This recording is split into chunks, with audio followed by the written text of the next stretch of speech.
ਅਗਲੀ ਜਿਹੜੀ ਹਰਜੋਤ ਸਿੰਘ ਜੀ ਗੱਲ ਕਰੀ ਜਾਈਏ, ਕੈਲੀਫੋਰਨੀਆ ਦੇ ਸਿੱਖਾਂ ਦੇ ਲਈ ਇੱਕ ਬੜੀ ਹੀ ਅਹਿਮ ਜਿਹੜੀ ਖਬਰ ਆ, ਇਨਸਾਫ ਪਸੰਦ ਲੋਕਾਂ ਦੇ ਲਈ ਇਹ ਵਧੀਆ ਜਿਹੜੀ ਖਬਰ ਆਈ ਆ।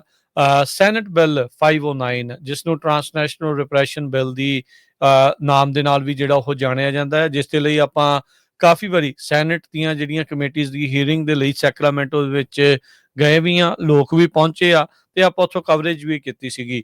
ਅੱਜ ਜਿਹੜੀ ਸੈਨੇਟ ਅਪਰੋਪਰੀਏਸ਼ਨ ਕਮੇਟੀ ਆ, ਇਹ ਉਹੀ ਕਮੇਟੀ ਜਿਸ ਦੇ ਵਿੱਚ ਪਿਛਲੀ ਵਾਰ ਇਹ ਜਿਹੜਾ ਬਿੱਲ ਆ ਉਹ ਫੇਲ ਹੋ ਗਿਆ ਸੀ। ਇਹ ਸੈਨੇਟਰ ਘਬਰੇ ਹੋਈ ਸੀਗੇ, ਜਿਨ੍ਹਾਂ ਨੇ ਉਦੋਂ ਨਾ ਕਰ ਦਿੱਤੀ ਸੀ $6 ਲੱਖ ਦਾ ਜਿਹੜਾ ਉਹ ਹਵਾਲਾ ਦੇ ਕੇ।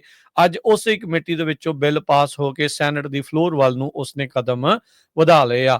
ਸੋ ਆਉਂਦੇ ਦਿਨਾਂ ਦੇ ਵਿੱਚ ਕਦੋਂ ਹੀਅਰਿੰਗ ਹੁੰਦੀ ਆ ਉਹ ਉਸ ਦੇ ਉੱਤੇ ਜਿਹੜੀ ਨਜ਼ਰ ਰਹੇਗੀ, ਪਰ ਇਹ ਆ ਵੀ ਹੁਣ ਫਲੋਰ ਦੇ ਵਿੱਚ ਜਾ ਕੇ ਸੈਨੇਟ ਉੱਤੇ ਵੋਟ ਹੋ ਜਾਵੇਗੀ। ਤੇ ਜੇ ਆਪਾਂ ਉਮੀਦ ਕਰਦੇ ਹਾਂ, ਆਸ ਕਰਦੇ ਹਾਂ ਵੀ ਕੈਲੀਫੋਰਨੀਆ ਦੇ ਸੈਨੇਟ ਦੇ ਵਿੱਚ ਇਹ ਜਿਹੜਾ ਬਿੱਲ ਪਾਸ ਹੋਊਗਾ ਤੇ ਫਿਰ ਅਸੈਂਬਲੀ ਦੇ ਵਿੱਚ ਉਹੀ ਜਿਹੜੇ ਪ੍ਰੋਸੈਸ ਵੱਖ-ਵੱਖ ਕਮੇਟੀਆਂ ਤੋਂ ਬਾਅਦ ਚ ਹੁੰਦੇ ਹੋਏ ਅਸੈਂਬਲੀ ਫਲੋਰ ਤੱਕ ਜਿਹੜਾ ਉਹ ਜਾਣਾ ਆ। ਸੋ ਇਹ ਇੱਕ ਚੰਗੀ ਜਿਹੜੀ ਚੀਜ਼ ਆ ਉਹ ਵਾਪਰੀ ਆ। ਟਰਾਂਸਨੈਸ਼ਨਲ ਰਿਪਰੈਸ਼ਨ ਦਾ ਜਿਹੜਾ ਬਿੱਲ ਹੈ ਇਸ ਕਮੇਟੀ ਚੋਂ ਪਾਸ ਹੋ ਕੇ ਹੁਣ ਸੈਨੇਟ ਵੱਲ ਨੂੰ ਵਧਿਆ ਆ। ਕਾਫੀ ਜ਼ੋਰ ਜਿਹੜਾ ਹਰਜੋਤ ਸਿੰਘ ਜੀ ਸੈਨੇਟ ਦੇ ਫਲੋਰ ਤੱਕ ਲਿਆਉਣ 'ਚ ਲੱਗਾ ਆ, ਤੇ ਇਹ ਤੋਂ ਵੱਧ ਜ਼ੋਰ ਜਿਹੜਾ ਅਜੇ ਇਸ ਨੂੰ ਪਾਸ ਕਰਾਉਣ ਦੇ ਵਿੱਚ ਲੱਗਣਾ ਆ। ਸੋ ਆਪਾਂ ਇਹ ਨਾ ਸੋਚੀਏ ਵੀ ਆਪਾਂ ਮੰਜ਼ਿਲ ਤੇ ਪਹੁੰਚ ਗਏ ਆ, ਹੁਣ ਵੇਸਲੇ ਹੋਣ ਦੀ ਨਹੀਂ ਵਕਤ ਹੈਗਾ। ਹੁਣ ਹੋਰ ਵੀ ਜ਼ਿਆਦਾ ਸ਼ਿੱਦਤ ਦੇ ਨਾਲ ਇਸ ਪ੍ਰਤੀ ਕੰਮ ਕਰਨ ਦੀ ਜ਼ਰੂਰਤ ਆ।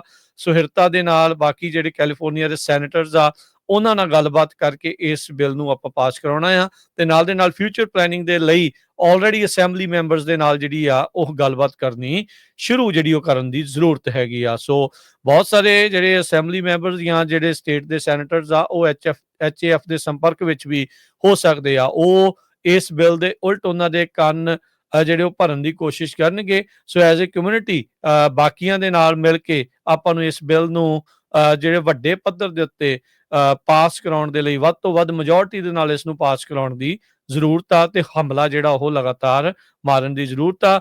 ਇੱਥੇ ਨਾ ਭੁੱਲਦੇ ਜਾਈਏ ਡਾਕਟਰ ਜਸਮੀਤ ਕੌਰ ਬੈਂਸ, ਜਿਨ੍ਹਾਂ ਨੇ ਪਿਛਲੇ ਸਾਲ ਵੀ ਇਹੀ ਜਿਹੜਾ ਬਿੱਲ ਲਿਆਂਦਾ ਸੀ, ਜੋ ਅਸੈਂਬਲੀ ਸਰਬਸੰਮਤੀ ਦੇ ਨਾਲ ਪਾਸ ਹੋਣ ਤੋਂ ਬਾਅਦ ਇਸ ਕਮੇਟੀ 'ਚ ਰਹਿ ਗਿਆ ਸੀਗਾ, ਤੇ ਹੁਣ ਉਹਨਾਂ ਦੇ ਨਾਲ ਮਿਲ ਕੇ ਜਿਹੜੀ ਸੈਨੇਟਰ ਕਬਰੇਓ ਤੇ ਐਸਮਰਾਲਡਾ ਸੋਰੀਆ ਜਿਹੜੇ ਕੈਲੀਫੋਰਨੀਆ ਦੇ ਅਸੈਂਬਲੀ ਮੈਂਬਰ ਆ, ਉਹਨਾਂ ਨੇ ਮਿਲ ਕੇ ਇਸ ਬਿੱਲ ਨੂੰ ਜਿਹੜਾ ਹੁਣ ਲਿਆਂਦਾ ਆ, ਤੇ ਸੈਨੇਟ ਫਲੋਰ ਦੇ ਉੱਤੇ ਜਿਹੜੀ ਜਲਦ ਇਸ ਦੇ ਉੱਤੇ ਜਿਹੜੀ ਹੁਣ ਵੋਟਿੰਗ ਹੋ ਸਕਦੀ ਹੈਗੀ ਆ।